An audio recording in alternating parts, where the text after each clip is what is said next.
เรามายิงตัวกระรอกนะครับทุกคนเดี๋ยวเราจะไปดูกันว่าจะได้กี่ตัวนะตอนนี้ยิงไป4 ตัวแล้ว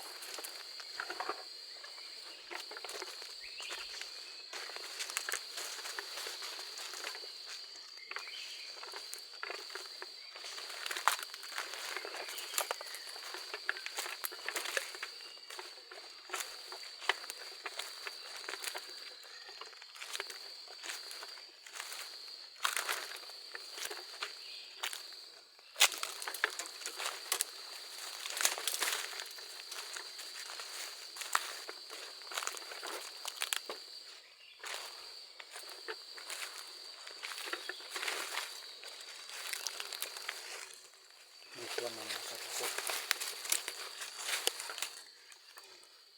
ตัวที่2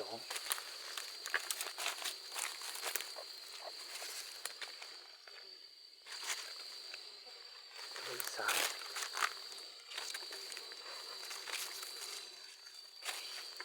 และอีกตัวนึงครับ4 ตัว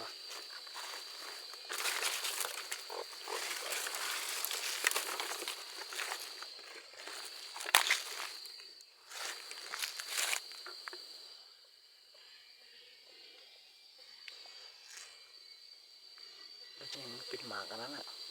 โคตรหมานเลยวันนี้มันมาเยอะมากแต่ว่ามันไม่